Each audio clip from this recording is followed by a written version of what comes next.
Hi, this is Carl, the Lazy Reseller, and I just wanted to show a video of what I found this week. This is the finds from thrift stores in Ottawa, Canada, and this is from December the 14th to December the 19th, Monday to Friday. So this first item is a Sony Cybershot. I'll pick these up if they're cheap enough, if they look complete, and the megapixels are high enough. The nice thing with the eBay app is, of course, you can scan the UPC codes, and that's getting better, and I generally don't buy too much without comping it first. The second item I picked up was a LG remote. I like remotes because they're really easy. They're easy to ship. You put it in a poly mailer. They're easy to test. You just put batteries in them and look through your camera on your cell phone, push any buttons, and if you see the lights at the top, you know it's working. I don't test every button. I think it's going to work if it's going to work. And there's demand for them, and they're really easy to store. And they can be worth, good money. I usually pick them up if they're worth at least $20 plus shipping.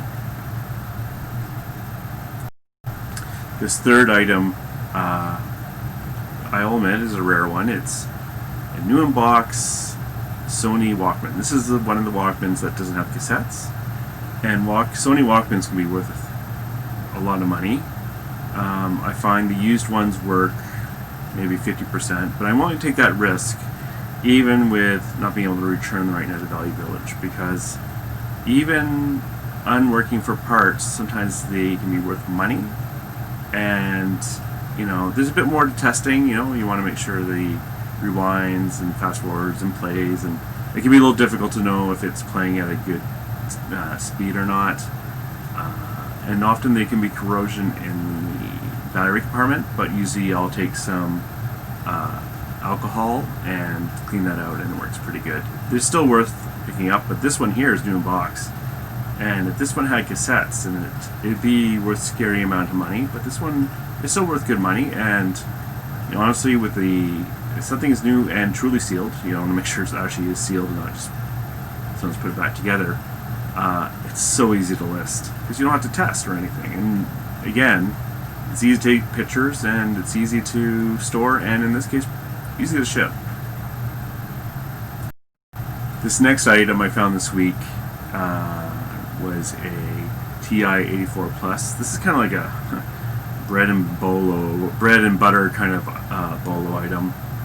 Be on the lookout. They're easy. They generally work. There's a high demand. This is much more of also a high supply of these around, but I generally don't hold on to them for too long.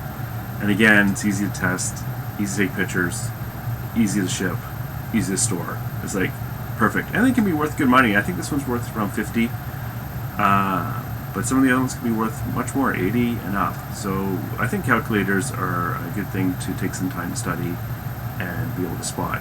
The nice thing about these two is they're larger, so they really stand out when you see them at the thrift store. They're much bigger than a normal calculator. And this final one I'm sharing for this week is one of my white whales.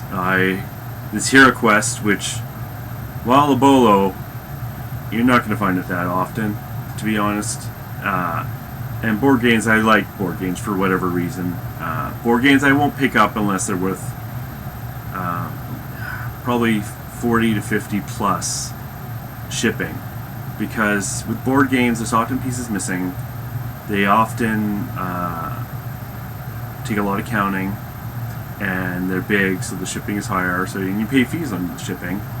But I will often pick them up, and even if not complete, because I'm not going to count them when I'm at the store, I'll buy them anyways if they're reasonable price, and I'll have a copy or two in my storage that I just use for parts, and that's actually worked well. And honestly, once you've done some of the more common games you might find, you make a list of what's supposed to be in there, it's a lot faster after you've done your first one. And it's just something you can pick up at the store, not even really think about, which, as a lazy reseller, I appreciate. But back to this one. I almost forgot. This is a rare one, and it can be worth a lot of money. Now, this one is in crap condition. All the corners are broken. I don't know if all the pieces are in there. I haven't counted it yet. Honestly, even if this had practically nothing in it, I was picking it up because I've been looking for this for a long time. And I think I only paid $7. So a lot of people say that Value Village screens out stuff, and they do, but no one is perfect. No one's going to catch everything. There's still lots of opportunity, especially if you spend a good portion of your time learning new areas, and that's what I enjoy to do. Because now this one, it wouldn't have been on the shelf very long. I was at the opening of the store, an hour later this would be gone for sure. But some of other things you find, I can find much later in the day, or even the next day or two, because a lot of the people aren't looking for that, and and vice versa, they're picking up stuff that I'm not looking for as well. But this Hero Quest, this one with Fireball Island would make my ear. It's like one check off my I want to find this in my lifetime list. So that's it for this week. So here I'm going to talk about how I comp my items, or find out how much they sell for. What I'm showing here is the TI-84 Plus, and what I do is I think it's really important to know how much something is going to probably sell for. So because it's my new first video, screw this up a little bit, but anyways, what I'm showing now is that camcorder, and that camera, and that camera probably isn't, it's kind of a narrow chance of making money. I probably should have left it behind because there's work involved. I have to test it and everything, and it looks like it's selling between 30 and 40. And what I'm showing here is I changed my postal code to a zip code, and the reason is when you're looking at how much shipping actually was, it doesn't show what was actually paid. It shows the shipping to you, and that can give you the wrong impression that you think, oh, maybe someone got $45 plus another $15 from shipping, when they actually didn't, because it's showing what it is for you, not what they actually paid. So by using the American postal code, zip code, at least there's a higher chance that it was actually an American selling to an American, so it's probably more accurate. And that is usually how I decide to price something. I look at my shipping costs, and I look at the price they got, and trying to come up with some combo there. One nice thing is Canadians will actually pay a bit more for shipping, which they have to pay because they don't want to deal with the import taxes. So I'll often price at the higher end of the market because there's a good chance I actually might sell it to a Canadian who doesn't want to deal with the import taxes or the global shipping program. I can add a huge cost to Canadian shipping from the United States. So my sales are about 50-50. Right now, for some reason, they're a little higher for Canada, but I'm always adjusting for shipping, and for shipping I actually try and charge about the correct amount. That's going to be my costs. So I just prefer it that way, and what I can do is slowly lower the price over time if it's too high. The other nice thing too is by having shipping costs that are about correct, I feel that it's just easier to explain sometimes to the customer.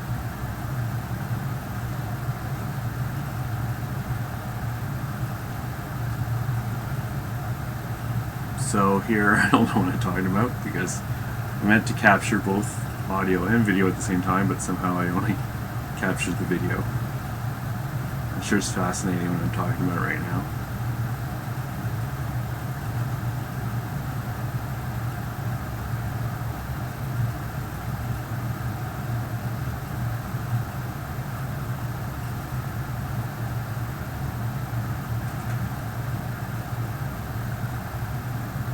Be patient. We're switching soon. Here we go. Okay, so the next object I'm showing is that LG remote. They were remote, so sometimes you won't find the exact model number because sometimes there's slight variations. But what I do is I look at the ones that physically look similar to the one I have and estimate the price from there. You know, it's the nice thing about remotes is, like I said before, they're easy to ship and store, and they don't cost a lot to ship too, which is kind of nice. Well, at least in the United States. And you know, valuing items is a bit of an art too. You're never quite sure. You're always like in the ballpark. And what I used to do is see what I could get, but now I see what I at the low end. But now it's like, no, I want to get the top end. So now I'm going to show that new in box Walkman, and there I've selected new because I just want to see the new prices. And here what I'm showing is another thing that you have to be careful for when you're valuing items is best offer, because you think, oh, the person got $191.65, but they didn't really get that. It doesn't show you the right price. So all you can do is, if you're ordering by highest to lowest, you know that they got between 127 there because it was a buy it now, and 182 because it was an auction. So somewhere in between there is what they actually got. I wish they would just show you what people got and what people paid for shipping. It would just make valuing so much nicer for us. But you know, you can't have everything.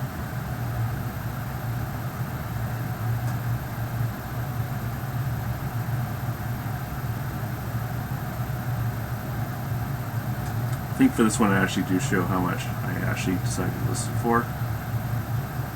159 is what I listed it for. So we'll see. If you see there, I also have 0.82 as my end digits. And what I do is I use the end digits to know when I last set the price, either when I first listed it or when I lowered it. And the 82, that would be for December.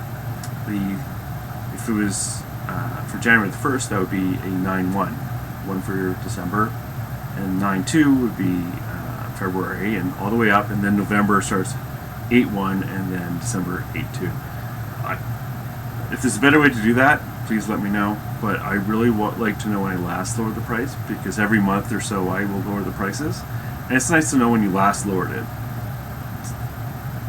I find eBay still has a way to go for some reason to enable things to help their sellers value items for their site. You think they would want to provide as many tools as they can, but it doesn't seem that way. So here's that TI 84 Plus, which is very much a good bread and butter item, like I said before. Now in this case, I actually don't do it from high to low. I do it from recently, and the reason for that is that there's a lot of these out there and a lot of sales, and so I'm not looking at 10 or 12 or 15 results here. I'm looking at thousands, and I kind of want to know what it's getting recently, especially if I want to, you know, sell it in a reasonable time. You know, with calculators, it's going to have times of the year where it's more popular and quieter. But also, when you do high to low and there's lots of items, you're going to get a lot of funny results. And with the recent one, you can actually see more normal results for calculators. So here's that Hero Quest, and I'm actually showing here that this one at the top there, which actually was by auction. I never do auctions. I find it's the worst way to get a good price. I like to get the best price, and I don't even take I don't do auctions. I don't even do best offer. I just do buy it now with immediate payment, and I find for me that's where I prefer a lot less negotiating back and forth. And I think the customer's a little better, to be honest, because I think there's less people trying to negotiate and all that stuff and trying to get $1 here, $1 there. They're just willing to pay a full price. And when you're valuing something like this high, you have to be really careful with condition. It can make a big difference. You know, $100 just for a few different aspects. Mine is in bad condition. It'll be, you know, that can work, you know, drop $50 or $100 off. But some board games, I don't actually worry that much about condition. Like, a lot of times people are buying these to play and nostalgia, and they don't necessarily need it to be perfect. So yeah, the better the condition, the more you get, but it's not. Sometimes it doesn't make as much difference as you would think, especially for the board games I'm selling, which will sell at least for 50. Anyways, that's it. Thank you very much. Hopefully the next video will be a little more smooth as I've been figuring out the video software. But thank you for watching. Please comment if you have different opinions. Those are great, because then I might learn something new. Thank you.